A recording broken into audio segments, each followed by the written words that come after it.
This is KMAX News at 10. Good evening and thanks for joining us tonight. I'm Ryan Chandler. We begin tonight in West Virginia where the Red Raiders are celebrating a big win. David, tell us the good news. Yeah, right. Texas Tech looking good early in Morgantown, really for the first time this season anywhere, and taking care of business late. Matt Wells, 3 games against the Mountaineers. Texas Tech's head coach, now 3 wins. First quarter, second drive of the game, capped by the short touchdown run by Sir Roderick Thompson and a 7-0 Texas Tech lead. Red Raider defense now getting after Jared Dagey on the next drive. Colin Schooler with the strip sack. The Red Raiders recover, sets up another Thompson touchdown run. He doesn't have to go far, but he bulls his way in for the score. Red Raiders were up 17-0 at the half in this one. Mountaineers, though, not done. They score 17 straight in the third quarter, tie it up on the Dagey touchdown pass to Isaiah Esdale. Texas Tech would go up 20-17 on a field goal. Mountaineers answer to tie it up at 20 on the Casey Legg 3-pointer there. But it was Jonathan Garibay with the final save from 32 yards out with 18 seconds left to win it. 23-20 the final. Eric Kelly now with more from Morgantown.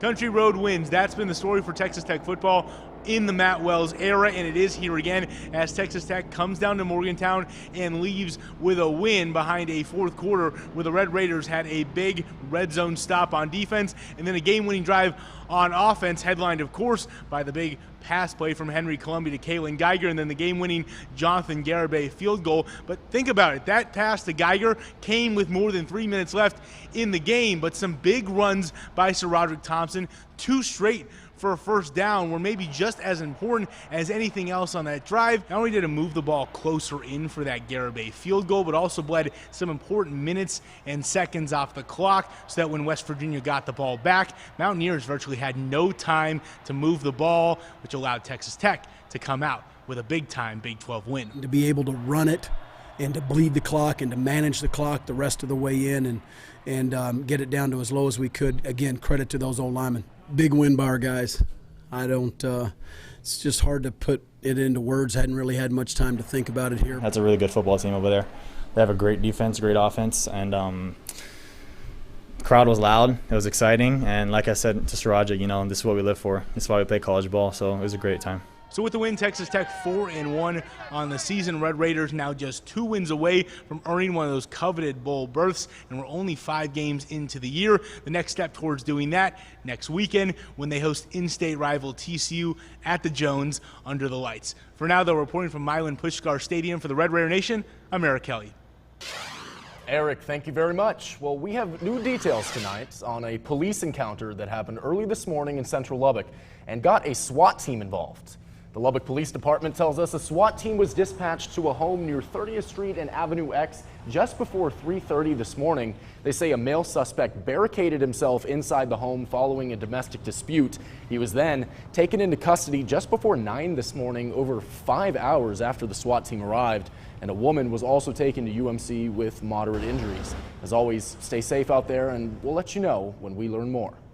Now, your commute may look a little different this week. The city advising us they'll be making repairs to a water line in the intersection of 50th Street and University Avenue starting today. Traffic will be reduced to 1 lane in both directions on 50th Street, so the city says just be careful if you have to drive through that intersection and take another route to work if you can this week. The intersection will be reopened this Wednesday, October 6th. And a local hero getting some national recognition this weekend at the 40th Annual National Fallen Firefighters Memorial. Lieutenant Eric Hill was a 10-year veteran of Lubbock Fire Rescue when he died in the line of duty while responding to a crash on Interstate 27 in January of 2020. Local firefighter Nicholas Reyna was also killed and Matt Dawson critically injured. Now, Lieutenant Hill's name will join the legacies of 214 other fallen firefighters at the National Organizations Memorial in Maryland, and the families of the fallen will be presented with an American flag flown over the U.S. Capitol. The foundation says communities across the U.S. will also light up landmarks in red as part of their national Light the Night for Fallen Firefighters program. Now, if you're interested in watching the event, you can find a link on the National Fallen Firefighters Foundation's website. Well, happy October, everybody. Can't believe we are already here. And as we move into this new month, Hispanic Heritage Month has already been going strong for 2 weeks in Lubbock. And tonight, the city is celebrating.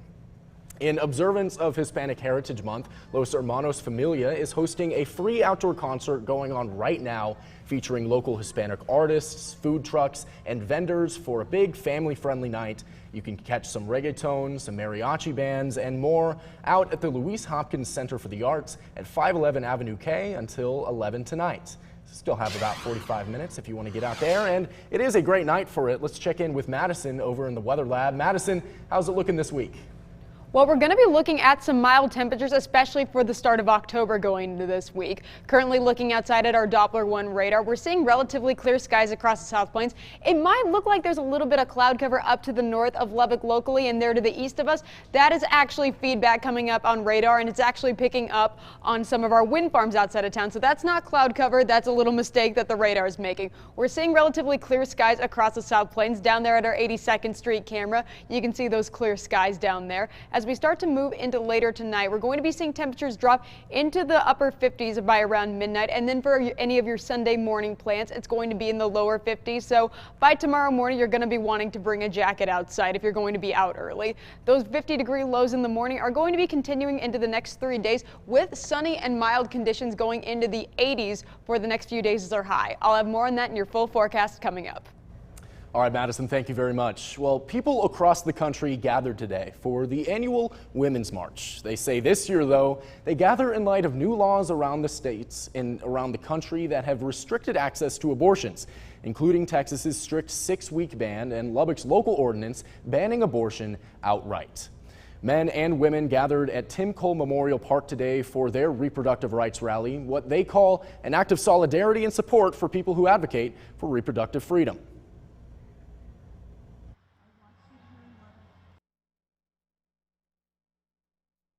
Right now, our rights are being taken away from us. Our reproductive rights are being stripped away. We need everyone to know to go out and notify their lawmakers that we have a right to our own bodies, and we get to make the choices that concern parenthood. We get to decide when and how and when not we become parents. And in Austin, state lawmakers joined men and women in front of the Texas Capitol for their own Women's March. Here's a look at what they said down in the state Capitol. People started gathering out here at about 9 this morning. You can see hundreds of people behind me now here at the Capitol. This was part of a bigger protest happening nationwide in other states as well, hosted by the group Women's March. State lawmakers like Sarah Eckhart and Gina Hinojosa were speakers at the event, and several city council members from Austin showed up too. They love to talk about freedom until it comes to our bodies. So while they attack abortion access time and time again, it is our responsibility to stand up and fight back. Organizers say these protesters stood with others across the country as they denounced Texas's new abortion law at hundreds of marches. Well, I'm really disappointed and ashamed that my state would be the one to do this. I don't know that we're going to change many legislative minds, but hopefully we will make a difference somewhere along the way. Thank you there from Washington. Now turning to Washington, where President Biden continues to wrangle his coalition in Congress to deliver his economic agenda. Now, Congress managed to temporarily avert a government shutdown this week, but negotiations are still tense surrounding the $1.5 trillion bipartisan infrastructure bill and Biden's broader $3.5 trillion bill that includes much of his Build Back Better agenda, such as expending Medicare to cover dental and vision costs, providing universal child care and pre-K, and funding 12 weeks of paid family leave. And KMAC's Anna Wernicke has the latest from Washington. Good evening. It's not the timeline House Speaker Nancy Pelosi or President Biden had hoped for, but President Biden remained optimistic today that when Congress eventually returns, his economic agenda will move forward. I believe I can get this done. President Joe Biden says he's confident that both the bipartisan infrastructure proposal and budget reconciliation package will make it to his desk, despite both bills hitting a standstill in the House this week. There's nothing in any of these pieces of legislation that's radical, that is unreasonable. But the opposition is coming from within his own party. Moderate Democrats want to move forward with the infrastructure bill first, while progressives want both bills passed together. Late Friday, the president huddled with House Democrats on Capitol Hill, hoping to unite his party and pass his agenda. He was really clear that we need to get both bills done, and that's what we're going to do. He talked about the value of the package and how we can't miss this opportunity. But Massachusetts Democrat Richard Neal says the president didn't lay out a timeline. I think we're more about getting it right. But some Democrats fear waiting any longer will be dangerous. New Jersey Democrat Josh Gottheimer said in a statement, "We cannot let this small faction on the far left destroy the president's agenda." House Speaker Nancy Pelosi said in a letter to Democrats on Saturday, the sooner the better, going on to say she'd like to see both bills pass the House before October 31st. The White House says the president will continue to meet with lawmakers by phone this weekend. And next week, President Biden will hit the road to sell these two bills to the American people. In Washington, I'm Anna Warnicki. Back to you. Anna, thank you very much. Now, the coronavirus pandemic is now officially the deadliest in U.S. history, surpassing the death toll from the influenza pandemic in 1918 and 1919, which killed nearly 675,000 people. And now 700,000 Americans have died from COVID-19 just 109 days after we passed 600,000 deaths. And most of these recent deaths have been among the unvaccinated in the South. ABC's Karina Mitchell has more. Another grim milestone in the coronavirus pandemic. 700,000 people in the U.S. have died from COVID-19. That's 1 in every 468 Americans. That as drug maker Merck announced it's developed a new antiviral drug to fight COVID-19. This is the first oral antiviral that will be available to combat COVID-19. Merck releasing new data about molnupiravir, which cut the risk of hospitalization or death in half in those trials, and even appears to work against variants. Merck saying they'll soon be taking the drug to the FDA for emergency use authorization. Meantime, vaccine mandates continue to take effect across the country. American Airlines informing employees that because of the federal vaccine mandate, all U.S.-based employees must be vaccinated. In New York City, a school vaccine mandate is going into effect after a last-minute appeal to the U.S. Supreme Court was denied. School staff have until Monday morning to provide proof of vaccination or face termination. It wasn't an easy decision because, I'm giving up first and foremost how I support my family. I'm a single mom. And California announcing the country's first statewide shot requirement for school children ages 12 to 17 following full FDA approval. Those who battle the virus are urging more Americans to get protected. This Chicago father had one final plea before he died. Wear your mask, get vaccinated. Don't take it for no joke, y'all. Karina Mitchell, ABC News, New York. Thank you very much, Karina. And more to come on KMAC News at 10. The tragic death of Gabby Petito has ignited a nationwide conversation over domestic violence. Here in Lubbock, it's the leading cause of homicide. And when we come back, we'll hear from an expert in domestic violence cases who says Petito's story can teach us all how to spot this crime.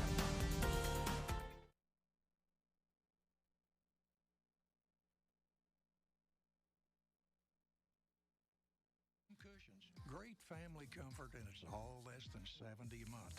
But I want you to have the large-scale $600 cocktail ottoman free.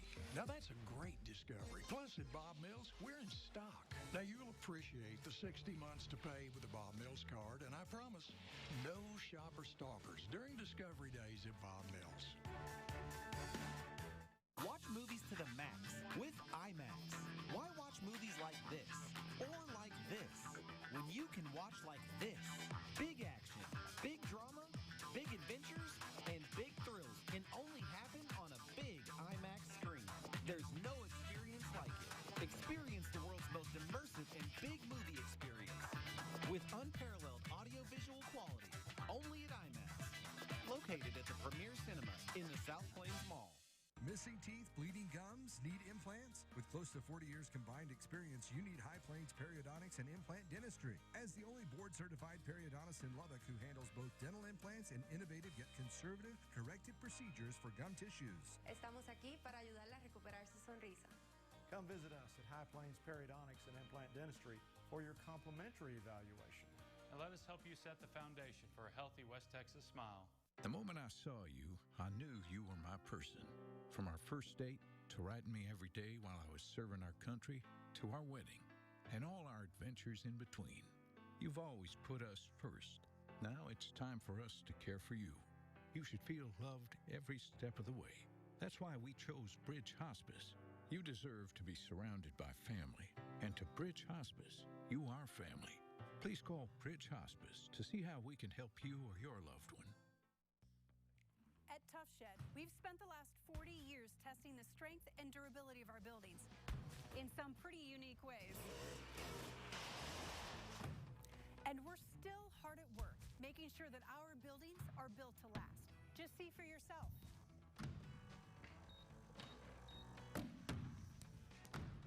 Is it ready? It's ready.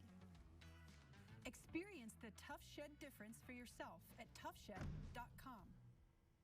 At Charisma Motors, we understand that vehicles are an important part to everyday life, and we want to make it easy for you to get into a vehicle. So during this tax season, not only will we